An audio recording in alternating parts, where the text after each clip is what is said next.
নমস্কার বন্ধুরা, অবকাশে আমির আরেকটা ব্লগে আপনাদেরকে স্বাগত। এর আগের ভিডিওতে আপনারা দেখেছেন আমার কেদারনাথ থেকে বদ্রীনাথ আসার পুরো যাত্রাপথের যাত্রা বিবরণী। আজকের ভিডিওতে আমি আপনাদেরকে নিয়ে যাব বদ্রীনারায়ণ দর্শনে। গতকাল রাতে আমরা এসে পৌঁছেছি বদ্রীনাথে এবং আছি আমরা ভারত সেবাশ্রম সংঘে। গতকাল সারা রাত বৃষ্টি হয়েছে, সকালবেলা বাইরে বেরোতেই টের পেলাম ঠান্ডা কাকে বলে, একদম 3 ডিগ্রি সেলসিয়াস। যা ছিল মোটামুটি যত ঠান্ডার পোশাক সব গায়ে চাপিয়ে আমরা বেরিয়ে পড়েছি বাবা বদ্রীনারায়ণের দর্শনের জন্য। এদিকে এগিয়ে যাচ্ছি আর আমাদেরকে একজন জানালো যে সামনেই হচ্ছে টোকেন কাউন্টার আছে, এখান থেকে একটা টোকেন করে নিতে। মন্দিরের ওখানে গেলেও টোকেন করা যাবে, তবে এখান থেকে করে নিলে আর ওখানে গিয়ে এই হ্যাঁপাটা পোয়াতে হবে না। তাই জন্য আমরা এখানে দাঁড়িয়ে টোকেনটা করে নেব। টোকেনটা করে নিয়ে আমরা বদ্রীনাথের দিকে এগিয়ে যাব। আমাদের আশ্রম থেকে বদ্রীনাথের দূরত্ব খুব একটা বেশি নয়, 500 মিটারের মতো। ফলে এখান থেকে এটা হেঁটেই যাওয়া যায়। যাওয়ার পথে দেখব যে কোথাও যদি প্রসাদের কোনো ব্যবস্থা থাকে, ডালা থাকে, তাহলে আমরা একটু কিনে নেব, যদি ভেতরে একটু পুজো দিতে পারি। কি অবস্থা সেটা তো বুঝতে পারছি না, চলুন আস্তে আস্তে এগিয়ে যাই।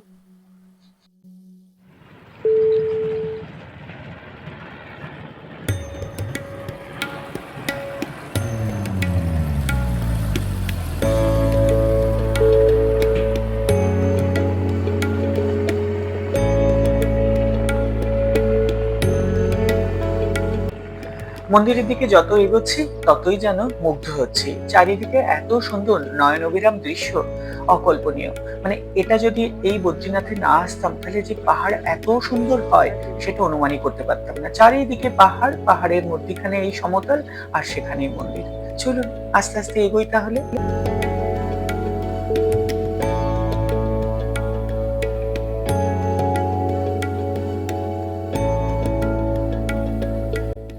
মন্দিরের দিকে যেতে যেতে একটি ধর্মীয় সংগঠনে ভান্ডারা দেওয়া হচ্ছিল। আমাদের তারা অনুরোধ করলো যে আমরা যেন এখান থেকে চা জল খাবার খেয়ে যাই, কিন্তু আমরা তো উপবাস করে মন্দিরে যাচ্ছি পুজো দেব, তো সেই কারণে আমরা এখান থেকে কিছুই খাবো না এবং নির্জলাই যাচ্ছি। তো সেই কারণে একটা জিনিস খুব ভালো লাগলো যে উত্তর ভারতীয়রা কিন্তু কোনো রকম খালি পেটে বা ফাস্টিং করে কোনো পুজো করে না, যেটা আমরা সাধারণত করে থাকি। তো সেই জন্য আমরা আস্তে আস্তে মন্দিরের দিকে এগোলাম, কারণ তাদের অনুরোধ রাখতে পারলাম না। দাঁড়িয়ে দাঁড়িয়ে তাদেরকে আমরা জানালাম আমাদের না পারার কারণটাও।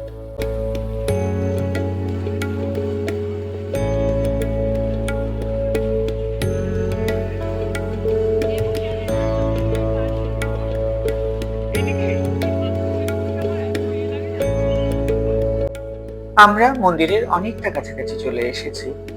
এখানে আমাদের এক বন্ধু বহু বছর আগে একবার এসেছিল। তো সে আমাদের দেখালো যে এইখানে ভারত সেবাশ্রম সঙ্গে ছিল তখন। এখন এটা দাতব্য চিকিৎসালয়। তো আমরা সেটা একবার দেখলাম, দেখে এবার মন্দিরের দিকে এগোবো, কারণ আমাদের কিছু পুজোর সামগ্রীও কিনতে হবে। রাস্তার দুপাশে প্রচুর এরকম দোকান বসেছে, তো সেই দোকান থেকে আমরা কিছু সামগ্রী পুজোর কিনে নেবো। কিনে নিয়ে আমরা মন্দিরের দিকে এগোবো। কতটা লাইন আছে কে জানে। आपको स्वागत सर। लाइन में कितने देर रुकना पड़ा? इसको आपको नहीं मुझे एक ही दे दीजिएगा। ये बढ़िया रहेगा ना बाजी। एक ही दे दीजिएगा। लाइन बढ़ रहा है।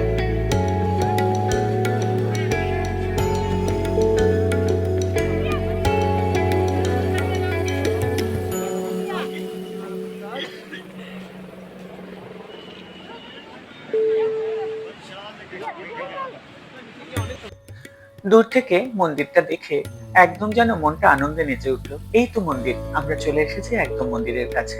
এখানে না দুটো ব্রিজ আছে, একটা ব্রিজ দিয়ে যাওয়া যায় আর একটা ব্রিজ দিয়ে আসা যায়। কিন্তু এখন দেখছে একটা ব্রিজই চালু আছে, সে কারণে একটা ব্রিজ দিয়ে লোকে যাচ্ছে এবং আসছে।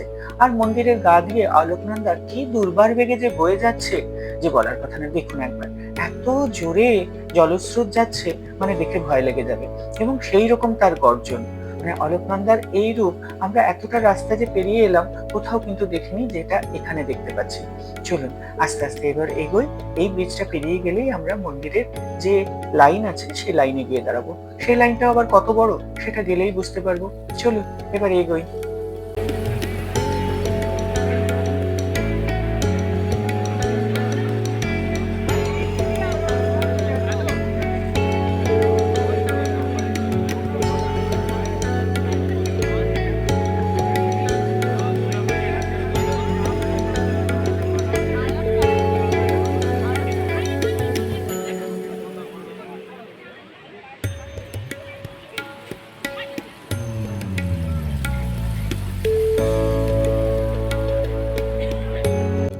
লাইনটা দেখেই যেন আত্মারাম খাঁচা ছাড়া হয়ে গেল।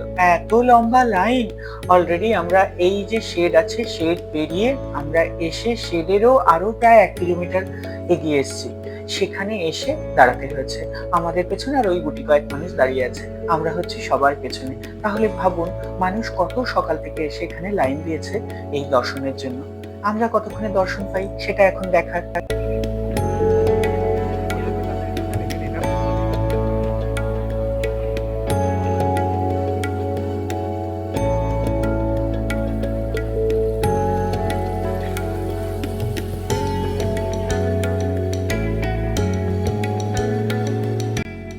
অবশেষে আমরা এই শেডটার মধ্যে ঢুকতে পারলাম। এখনো বেশ খানিকটা যেতে হবে। চলুন, আর কি, এবার গুটি গুটি পায়ে, লাইনও মোটামুটি ভালোই এগোচ্ছে। তো আমরা আশা করছি আর মোটামুটি ঘন্টা খানেকের মধ্যেই মন্দিরে ঢুকে যেতে পারবো। ওই যে দূরে মন্দির দেখা যাচ্ছে। চলুন এবার এগিয়ে যাই।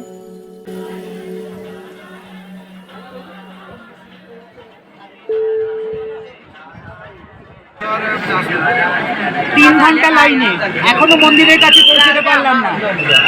এখনো মোটামুটি 50 মিটার এখনো দূরে আছে এবং সামনে প্রচুর ভিড়। দেখা যাক আরো কতক্ষণ লাগে।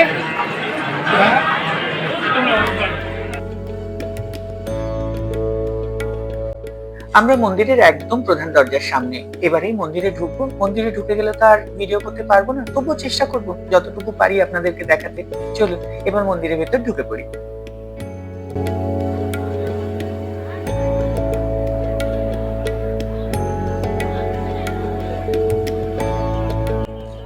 অপূর্ব বদ্রীনারায়ণের দর্শন হয়েছে, মনটা একেবারে ভরে গেল। এত সামনে দিয়ে নারায়ণের দর্শন হয়েছে, আর তার সঙ্গে পুজো দিতে পেরেছি, প্রসাদ নিতে পেরেছি এবং ভেতরে ঢুকে বেশ কিছু ছবিও নিতে পেরেছি।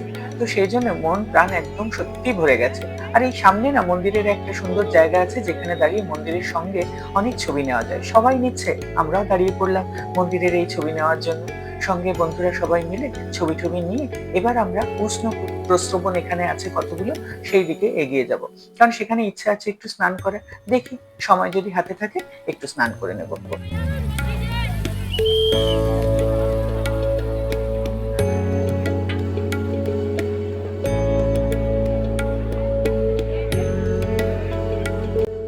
এখানে অনেকগুলো গরম জলের কুণ্ড আছে, মানে উষ্ণ প্রস্রবণ।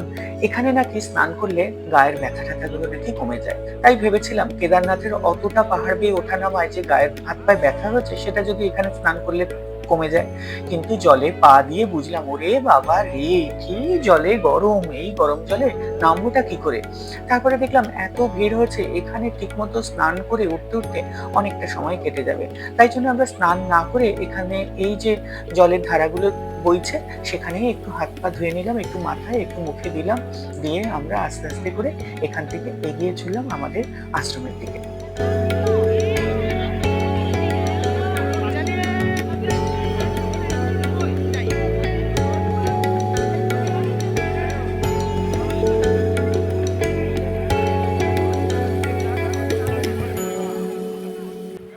বাবা বদ্রীনারায়ণের দর্শন সেরে এবং উষ্ণ স্রোতে নিজেদেরকে সামান্য উষ্ণ করে আমরা আমাদের আশ্রমের দিকে এগিয়ে যাচ্ছি।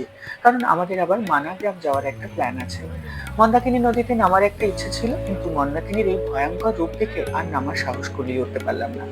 আমি আমার ব্লগের একদম শেষ প্রান্তে চলে এসেছি। আপনাদের যদি আমার এই ব্লগ ভালো লাগে তাহলে অবশ্যই একটা লাইক, কমেন্ট, শেয়ার করবেন। আর যারা এখনো আমার চ্যানেল সাবস্ক্রাইব করেননি, অনুগ্রহ করে সাবস্ক্রাইব করে নেবেন। তাহলে পরের ব্লগে আবার আপনাদের সঙ্গে দেখা হচ্ছে। ততক্ষণ আপনারা ভালো থাকুন, সুস্থ থাকুন এবং সবাই আনন্দে থাকুন।